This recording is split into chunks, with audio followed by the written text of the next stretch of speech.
নমস্কার বন্ধুরা, আপনারা রয়েছেন অ্যাস্ট্রো মোটিভেটর চ্যানেলে। আজকে আমাদের আলোচনার বিষয় বস্তু হলো মঙ্গল আমাদের জীবনে কী কী প্রভাব ফেলে। মঙ্গল গ্রহটি আমাদের জীবনে কী কী প্রভাব ফেলে এবং মাঙ্গলিক দোষ যাকে বলি আমরা, সে বিষয় নিয়ে আজকে আমাদের আলোচনা।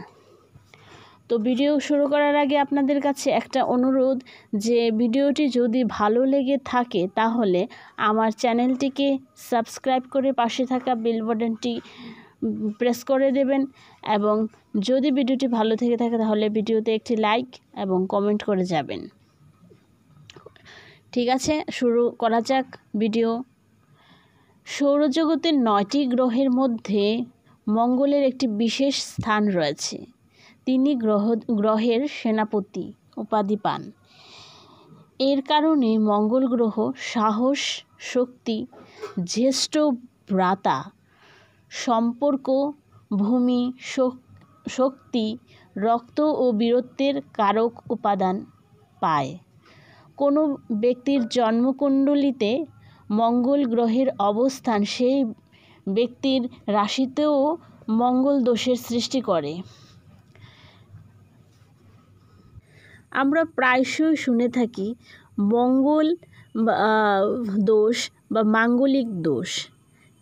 এই যে মঙ্গল দোষ বা মাঙ্গলিক দোষ, এটি আসলে কি?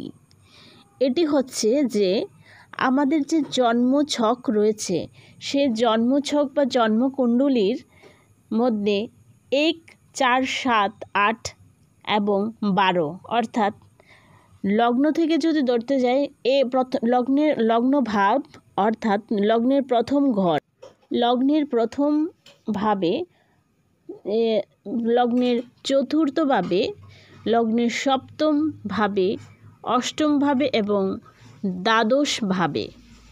অর্থাৎ লগ্নকে যদি আমরা 1 ধরি অর্থাৎ প্রথম ঘর, তারপর লগ্নকে 1 ধরে আপনারা যদি অ্যান্টি ক্লকওয়াইজ আসেন, চতুর্থ ঘরটি কোনটি সেটি দেখবেন।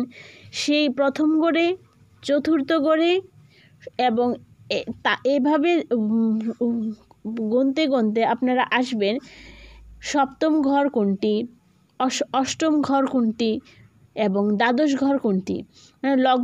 লগ্নকে 1 ধরে গুনতে গুনতে কোন ঘরটিতে কোন ঘরটি আপনার জন্মকুণ্ডলীর কোন ঘরটি, প্রথম ঘর, চতুর্থ ঘর, সপ্তম ঘর, অষ্টম ঘর এবং দ্বাদশ ঘর, সেটি আপনার জন্মছকটি খুললেই পেয়ে যাবেন।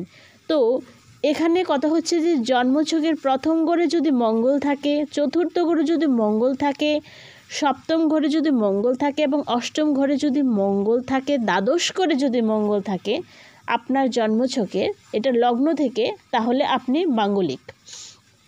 আবার এটা লগ্ন থেকে আপনি মাঙ্গলিক হলেন। এবার আসছি চন্দ্র থেকে মাঙ্গলিক হতে গেলে মানে আপনার রাশিকে 1 ধরতে হবে।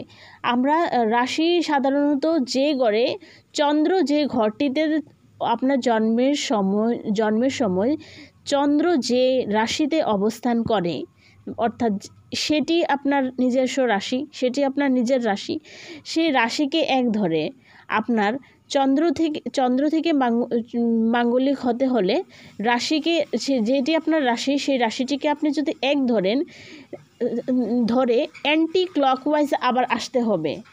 ওই লগ্নের মতোই অ্যান্টি ক্লকওয়াইজ আসতে হবে, মানে চন্দ্রকে 1 ধরে, মানে আপনার রাশিকে 1 ধরে, আপনার রাশি থেকে অ্যান্টি ক্লকওয়াইজ রাশিকে 1 ধরে, মানে অর্থাৎ রাশিকে 1 মানে আপনার প্রথম ঘর, তারপর চতুর্থ ঘরে আসবেন অ্যান্টি ক্লকওয়াইজ, যেটি আপনার চতুর্থ ঘর হবে, তারপর যেটি আপনার সপ্তম ঘর হবে, তারপর যেটি আপনার অষ্টম ঘর হবে এবং যেটি আপনার দ্বাদশ ঘর হবে। তো চন্দ্র থেকে 1 ধরে আপনার মানে রাশিকে 1 ধরে যে প্রথম, চতুর্থ, সপ্তম, অষ্টম এবং দ্বাদশ ঘরটিতে, যে ঘরটিতে যদি মঙ্গল থাকবে সেটি আপনার মাঙ্গলিক, সেই ঘরটিতে আপনার মাঙ্গলিক দোষের সৃষ্টি করবে, অর্থাৎ আপনি মাঙ্গলিক। এটি হচ্ছে আপনার চন্দ্র থেকে মাঙ্গলিক। আগে যেটি বললাম সেটি হচ্ছে আপনার লগ্ন থেকে মাঙ্গলিক, এটি হচ্ছে আপনার চন্দ্র থেকে মাঙ্গলিক। জ্যোতিষীরা দুইভাবে মাঙ্গলিক বিচার করে, একটি হচ্ছে চন্দ্র থেকে, একটি হচ্ছে লগ্ন থেকে।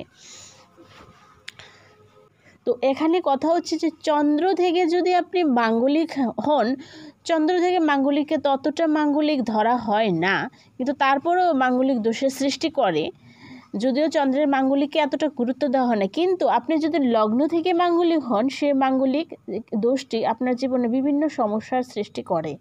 মানে এই মাঙ্গলিক দোষটি আপনার জীবনে বিশেষ খারাপ প্রভাবের সৃষ্টি করে, যেটি লগ্ন থেকে হয়। চন্দ্রের মাঙ্গলিকও খারাপ প্রভাব সৃষ্টি করে না তা কোনো কথা নয়, সেটিও করে থাকে, খারাপ সমস্যার সৃষ্টি করে। তো মাঙ্গলিক দোষটি সাধারণত আপনার জীবনের বিবাহিত জীবনে সবথেকে বড় সমস্যার সৃষ্টি করে। কিন্তু এখানে কথা হচ্ছে সেটি, ওটাতে আমরা আসবো, কিন্তু প্রথমে আমরা যেটি বলে রাখি, মাঙ্গলিক দোষ সাধারণত ছেলে এবং মেয়ে অর্থাৎ জাতক এবং জাতিকা উভয়ের ক্ষেত্রে মাঙ্গলিক দোষ হয়ে থাকে। কিন্তু ছেলেদের ক্ষেত্রে ওটাকে বলা হয় ব্রহ্মদোষ এবং মেয়েদের ক্ষেত্রে ওটাকে বলা হয় মাঙ্গলিক দোষ। তো ছেলেদের ক্ষেত্রে যদি মাঙ্গলিক দোষ হয়ে থাকে, সেটি ছেলেদের কেরিয়ারের ক্ষেত্রে ততটা ভালো ফল দেয় না। যদি মঙ্গল যদি তার সে কোনো ছেলের জন্মছকের প্রথম, চতুর্থ, সপ্তম, অষ্টম এবং দ্বাদশ ঘরে যদি মঙ্গল অবস্থান করে, তখন সেটি ছেলেদের জীবনে অতটা ভালো ফল দেয় না, অর্থাৎ তার কেরিয়ারে অতটা ভালো হয় না। কিন্তু যদি কোনো মেয়ের জন্মছকের প্রথম, চতুর্থ, সপ্তম, অষ্টম এবং দ্বাদশ ভাগে যদি মঙ্গল থাকে, অর্থাৎ মেয়েটি যদি মাঙ্গলিক হয়ে থাকে, সেটি মেয়ের কেরিয়ারে অনেকটা সুবিধা এনে দেয়। মানে কারণ মঙ্গল কী করে, মঙ্গল কিসের গ্রহ? মঙ্গল সাহস, শক্তি এবং তার মধ্যে একটা রাগ থাকবে, সে খুব সাহসী হবে, মানে কি বলে, যে নেতৃত্ব দেওয়ার যে ক্ষমতাটা সেটি তার মধ্যে থাকবে, এবং সে স্বাধীনচেতা টাইপের হবে। সে নিজের ইচ্ছা, নিজের মনের যে ইচ্ছা সেটিকে খুব গুরুত্ব দেবে, এগুলি হবে।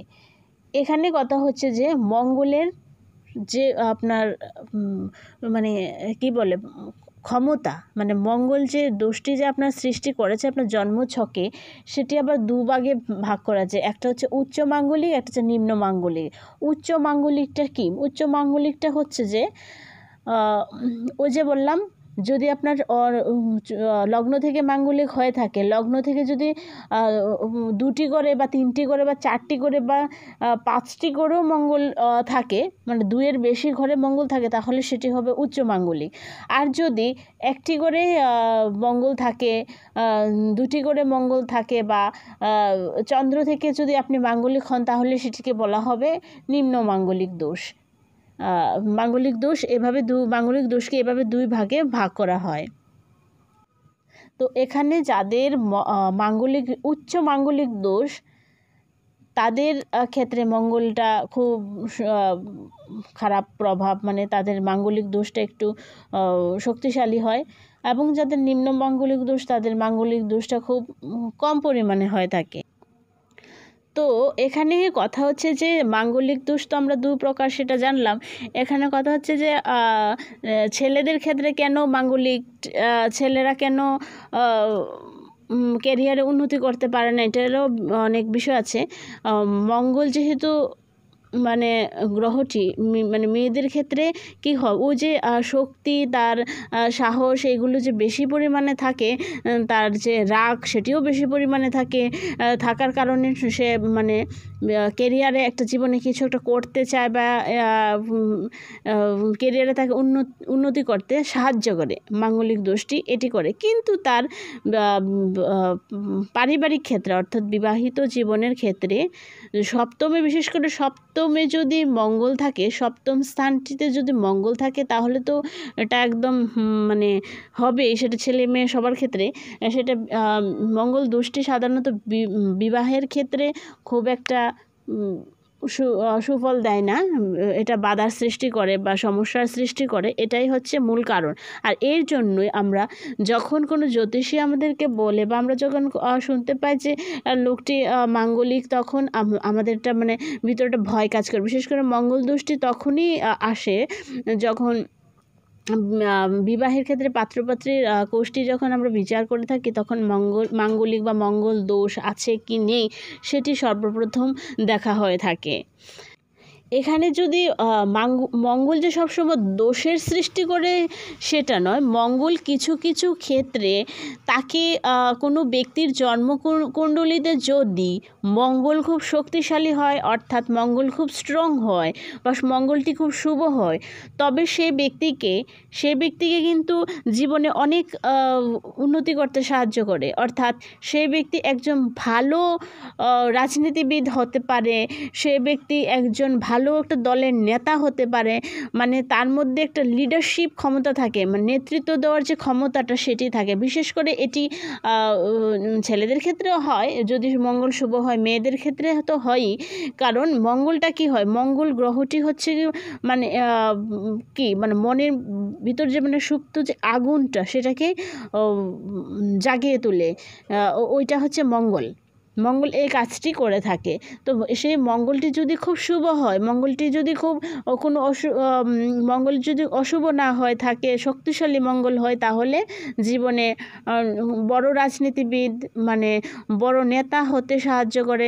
লিডারশিপ ক্ষমতা তাদের মধ্যে দেখা যায়, মানে নেতৃত্ব দেওয়ার যেটা ক্ষমতা সেটি মঙ্গল শুভ হলে হয়ে থাকে। কিন্তু এর বিপরীত যদি হয়, অর্থাৎ মঙ্গলটি যদি অশুভ হয়, পীড়িত হয় বা মঙ্গলটির ক্ষমতা যদি কম হয়ে থাকে, তাহলে ওই যে মাঙ্গলিক দোষের সৃষ্টি করে থাকে। যদি মঙ্গলটি অশুভ হয়ে থাকে তাহলে এটি করে থাকে। আর এটি তো আমি বললামই প্রথম ভিডিওর শুরুতেই, তো আমি বললাম যে এটি সাধারণত বিবাহিত জীবনের ক্ষেত্রে অনেক ধরনের সমস্যার সৃষ্টি করে থাকে। এটি আপনার যে কি বলে মানে পারিবারিক জীবনে সমস্যার সৃষ্টি করে থাকে এই মঙ্গল অশুভ হলে। কিন্তু এই মাঙ্গলিক দোষ যাদের রয়েছে, এই মাঙ্গলিক দোষটি আবার বিবাহিত জীবনের ক্ষেত্রে সমস্যা তো সৃষ্টি করে, কিন্তু এটি 88 বছর বয়সের পর থেকে, অর্থাৎ কোনো জাতক বা জাতিকার যদি মাঙ্গলিক দোষ থেকে থাকে, তাহলে সেই জাতক বা জাতিকার 28 বছর বয়সের পর থেকে সেই মাঙ্গলিক দোষটি আস্তে আস্তে কমতে থাকে। অর্থাৎ কোনো জ্যোতিষের পরামর্শ যদি আপনারা নিতে যান, তাহলে দেখবেন জ্যোতিষ বলবে যে 28 বছরের আগে ওই ব্যক্তির, ওই জাতক বা জাতিকার বিয়ে দেওয়া সম্ভব নয়। অর্থাৎ 28 বছরের পর ওই জাতক বা জাতিকার ওই যে মাঙ্গলিক দোষটি সেটি আস্তে আস্তে কমতে থাকে। আর মাঙ্গলিক ছেলে বা মেয়েদের ক্ষেত্রে কি হয়, দুইজনের মাঙ্গলিক দোষ, দুইজন ব্যক্তির যদি সমমাঙ্গলিক হয়ে থাকে, অর্থাৎ দুজন যদি মাঙ্গলিক ব্যক্তি হয়ে থাকে, ছেলে বা মেয়ে উভয় যদি মাঙ্গলিক হয়, তাহলে ওই দোষের প্রভাব কিছুটা কম হয়। কিন্তু এখানে আবার কথা হচ্ছে যে হতে পারে হবে না, কোনো সমস্যা হবে না তা না, হতে পারে কোনো জাতক বা জাতিকার ধরুন একটি ঘরে মঙ্গল, আরেকজনের হয়তো বা 4টি ঘরে মঙ্গল, তবে কি হবে, ওই যার 4টি ঘরে মঙ্গল তার কি হয় তার যে মঙ্গলের যে মাঙ্গলিক দোষের পরিমাণটা একটু বেশি থাকে, যার কম ঘরে মঙ্গল তার দোষের পরিমাণটা কম থাকে, তখন কি হয়, সমস্যার সৃষ্টি হয়, কিন্তু হলেও তারপরও কিছুটা কম হয়। তাছাড়াও বিভিন্ন রেমেডিস রয়েছে। জ্যোতিষীরা বলবে যে বিভিন্ন ধরনের বিবাহের পূর্বে বিভিন্ন ধরনের কুম্ভ বিবাহ, তারপর বিভিন্ন পূজা পার্বণের মাধ্যমে সেগুলোকে মানে কাটানো যায় কিনা বলতে পারবো না, কিন্তু কিছুটা হলেও কমানো যায়। যেটা বলা হয় যে এই দোষের প্রভাবটা কিছুটা হলেও কমানো যায়। আর যদি তার মঙ্গলের পরিমাণটা মানে মঙ্গলের যে পাওয়ারটা সেটা যদি বেশি হয়, মাঙ্গলিক দোষের যে পাওয়ারটা সেটা বেশি হয়, তাহলে প্রবাল ওই তার পাওয়ার অনুযায়ী প্রবাল ব্যবহার করতে পারেন, বা হনুমান চালিসা রয়েছে সেগুলি পাঠ করতে পারেন, হনুমানের পূজা করতে পারেন, মঙ্গলবার দিন লাল বস্ত্র পরিধান করতে পারেন এবং হনুমানজিকে হনুমানজির শরণাপন্ন সবসময় হতে পারেন। তাছাড়াও রয়েছে যে হনুমানের মানে পূজা পাঠ সবসময় করতে পারেন, হনুমানের মূর্তি ঘরে রাখতে পারেন। যেহেতু এই বছরটি মঙ্গলের বছর, তাই এই বছরটিতে যারা মাঙ্গলিক রয়েছেন তাদেরকে বলবো যে সবাই আপনারা হনুমান চালিসা পাঠ করুন, হনুমানজির শরণাপন্ন হন, তাহলে খুব একটা ভালো ফল পাবেন। এবার আসছি যে আমাদের মানে বিশেষ যে আলোচনা সেটি হচ্ছে যে এটা তো বললাম আমরা যে কীভাবে দোষ থেকে মানে ভয় না পেয়ে কীভাবে দোষ থেকে আপনার বেরোতে পারবেন। সেটি সবার মাঙ্গলিক দোষটা সবার জীবনে সমান রকমের যে সমস্যার সৃষ্টি করে তা না, বিভিন্ন ভেদে বিভিন্ন রকমের সমস্যার সৃষ্টি করে। কারণ যার যে ঘরে মঙ্গলের ক্ষমতাটা যেরকম রয়েছে, মানে যার যেই ঘরে মাঙ্গলিক দোষ সৃষ্টি হয়ে রয়েছে জন্মছকে, অর্থাৎ যার প্রথম চতুর্থ সপ্তম অষ্টম এবং দ্বাদশ এই ঘরটিতে যার যেই ঘরটিতে মঙ্গল বসে রয়েছে তার তো সেই সমস্যাগুলি হবেই। বসে তো যখন আছে তখন তো হবেই। তো কোন ঘরে মঙ্গল বসলে কি হয় সেটা নিয়ে আজকে আমরা আলোচনা করব। যেমন প্রথম ঘরটিতে অর্থাৎ লগ্ন ভাব, ফার্স্ট হাউস, লগ্ন থেকে যদি আপনি মাঙ্গলিক হয়ে থাকেন অথবা চন্দ্র থেকে হলেও আপনাকে ধরবে যে প্রথম ভাবটি অর্থাৎ ফার্স্ট হাউসে যদি মঙ্গল থাকে। এই ফার্স্ট হাউস মানে কি, এটি জাতকের ব্যক্তিত্ব, শারীরিক গঠন, সাধারণ প্রকৃতি এসবকে নির্দেশ করে।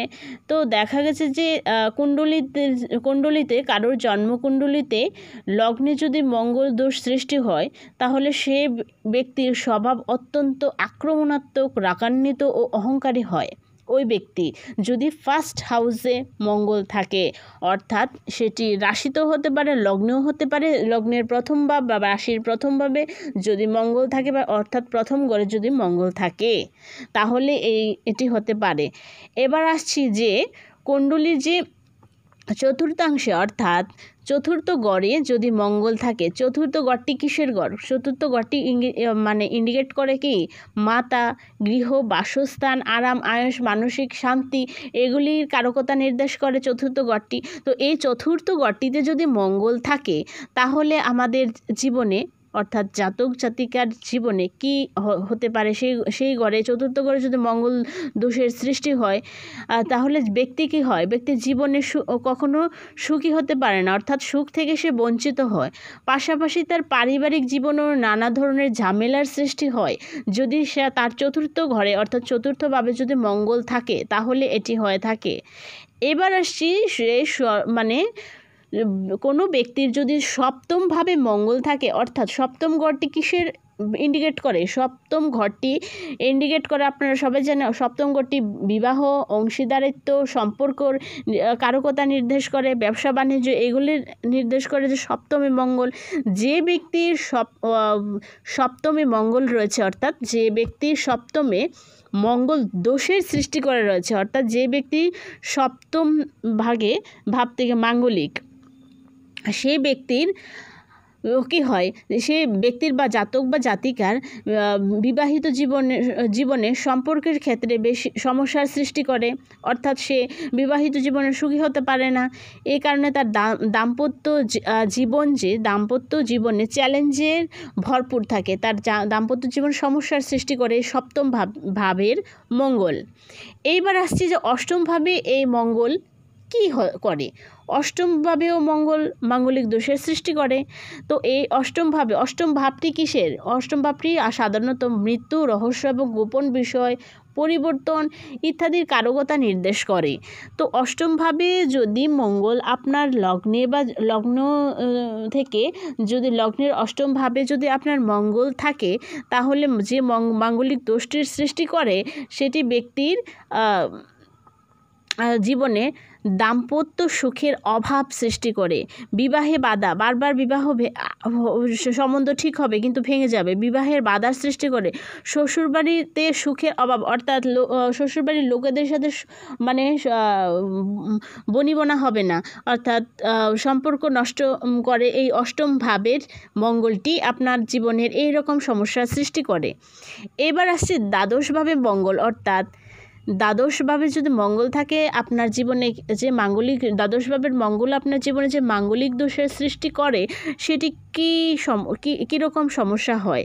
দ্বাদশভাবের মঙ্গল আপনার জীবনে যে মাঙ্গলিক দোষটি সৃষ্টি করে সেটি দাম্পত্য জীবনের অসুবিধার পাশাপাশি কিছু ব্যক্তির শারীরিক ক্ষমতা, দুর্বলতা, বয়স বৃদ্ধি, জীবনে অনেক ধরনের রোগ, ঝগড়াঝাটি, ঝামেলা ইত্যাদি সমস্যার সৃষ্টি করে।